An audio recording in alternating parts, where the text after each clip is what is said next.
नमस्कार साथीहरू, स्वागत छ रोहित ट्रेडिङ नेपाल युट्युब च्यानलमा। आजको भिडियोमा हामी नेपाल शेयर मार्केट नेप्सेमा प्रयोग हुने एकदमै पावरफुल प्र्याक्टिकली ट्रेडिङ स्ट्राटेजी सिक्न जाँदैछौँ। साथीहरू, आज हामी आरएसआई लगाएर हामीलाई आरएसआईले चाहिँ के कस्तो मद्दत गर्छ त, आरएसआईको सपोज ट्रेड इन्डिकेटरलाई चाहिँ हामीले कसरी लो रिस्क र हाई ट्रेड लिन, हामीले आरएसआई लगाएर चार्ट एनालाइज कसरी हेर्न सकिन्छ भन्ने विविध विषयमा तपाईँलाई म केही छोटो मिठो सेटअप गरेर देखाउने छु। र त्यही अनुसारले यदि तपाईँहरू नयाँ ट्रेडर हुनुहुन्छ वा बारम्बार तपाईँहरू लसमा भएर चाहिँ प्रफिट हुनुभएको छैन भने यो भिडियो अन्तिमसम्म हेर्नुहोला। साथीहरू, आरएसआई इन्डिकेटर लगाएर हामीले कसरी शेयर मार्केटमा हामीले इन्डिकेटर लगाएर चाहिँ कसरी आरएसआई प्रयोग गर्ने र आरएसआई लगाएर हामीले शेयर मार्केटमा कसरी चार्ट एनालाइज गर्न सकिन्छ त।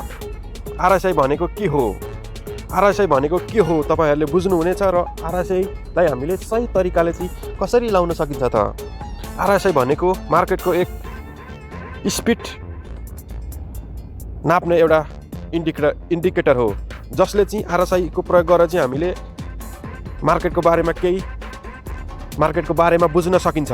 यदि तपाईँहरूले आरएसआईको चाहिँ भोल्युम 0 देखि 100 सम्म हुन्छ, अब तपाईँहरूले आरएसआई 30 भन्दा तल भयो भने यदि मार्केट ओभरसोल्डमा प्राइस धेरै घटिसकेको प्राइस छ भन्ने बुझ्नुपर्ने हुन्छ।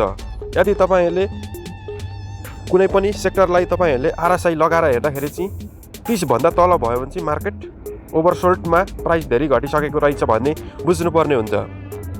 यदि तपाईँहरूले आरएसआई 70 भन्दा माथि भयो भने मार्केट ओभर हाईमा चाहिँ मार्केट धेरै बढिरहेको र भन्ने बुझ्नुपर्ने हुन्छ। तपाईँहरूले कुनै पनि सेक्टरलाई टेक्निकल एनालाइज गर्दाखेरि चाहिँ तपाईँहरूले आरएसआई 70 भन्दा माथि, फेरि पनि भन्छु, आरएसआई 70 भन्दा माथि भयो भने मार्केट धेरै माथि बढिसकेको रहेछ र प्राइस धेरै सेक्टरको धेरै बढिरहेको रहेछ भन्ने बुझ्नुपर्ने हुन्छ। र तपाईँहरूले कुनै पनि सेक्टरलाई चाहिँ आरएसआई लगाउँदाखेरि चाहिँ 30 भन्दा तल भयो भने चाहिँ मार्केट सेक्टर घटिसकेको रहेछ भन्ने बुझ्नुपर्ने हुन्छ। साथीहरू, तर ध्यान दिनुहोस्, तपाईँहरूले आरएसआई 30 मा बाई 70 मा सिधै सेल सही हुँदैन, किनकि तपाईँहरूले यसको बारेमा केही बुझ्नुपर्ने हुन्छ।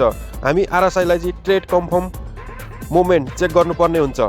यदि तपाईँहरूले सपोर्ट रेजिस्टेन्सलाई चाहिँ बुझ्नुभयो, सपोर्ट रेजिस्टेन्स भनेको के हो, सपोर्ट रेजिस्टेन्स तपाईँहरूले बुझेर चाहिँ मार्केटमा डिसिजन लिन सक्नुभयो भने support resistance green, market up down, support resistance red, market down, यी कुराहरूको चाहिँ तपाईँहरूले बुझेर चाहिँ मार्केटमा अगाडि बढ्नुभयो भने छोटो समयमा राम्रो प्रफिट पनि लिन सक्नुहुन्छ। यदि सपोर्ट डाउन,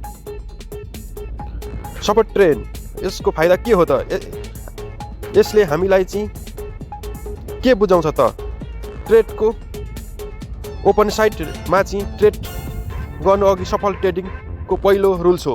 यदि तपाईँहरूले सफल ट्रेडिङ र ट्रेडिङबाट चाहिँ सफल तरिकाले तपाईँहरूले प्रफिट कमाउनु छ भने आरएसआई लगाएर तपाईँहरूले बाई गर्ने सेक्टरलाई चाहिँ तपाईँहरूले आरएसआई लगाएर केही कुराहरू सिक्न सक्नुहुनेछ। आरएसआईको सपोर्ट ट्रेन्ड चाहिँ किन हामीले गरिन्छ त, धेरै ट्रेडरहरूले चाहिँ एउटै इन्डिकेटर प्रयोग गर्छन् जसलाई फेक सिग्नल धेरै आउन सक्छ। यदि तपाईँहरूले सपोर्ट ट्रेन्ड देखाउँछ तर आरएसआई मुभमेन्ट चाहिँ कन्फर्म गर्न सक्नु भएन भने तपाईँहरूले धेरै बढ्ने सम्भावना कम हुन्छ, तपाईँहरू स्टप लसतिर जान सक्नुहुनेछ।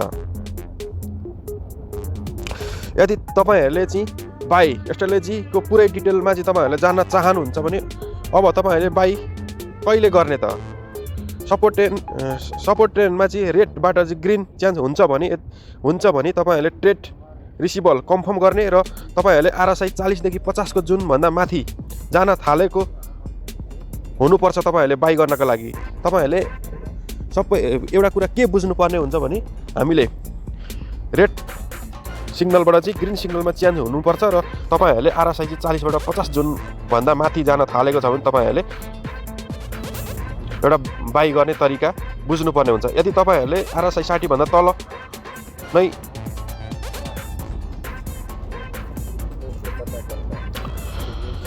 मैले भनिसकेँ, तपाईँहरूले आरएसआई 40 देखि 50 को जुनभन्दा माथि जान थालेको हुनुपर्ने छ बाई जुनको लागि। तपाईँहरूले यदि आरएसआई 60 भन्दा तल नै हुनु राम्रो हो। तपाईँहरूले कुनै पनि सेक्टरलाई बाई गर्नुभन्दा पहिला चाहिँ आरएसआई 60 भन्दा तल छ भने तपाईँहरूले बाई गर्न सक्नुहुन्छ। अब हामीले प्राइसले चाहिँ हाई ब्रेक गर्नुपर्ने हुन्छ। यदि स्ट्रङ बुलिस क्यान्डल बन्न सक्छ, स्ट्रङ हुन्छ सेल स्ट्राटेजी। अब सेल कहिले गर्ने त?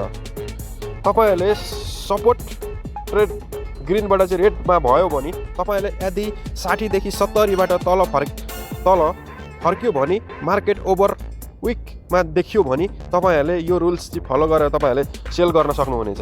जस्तै 60 बाट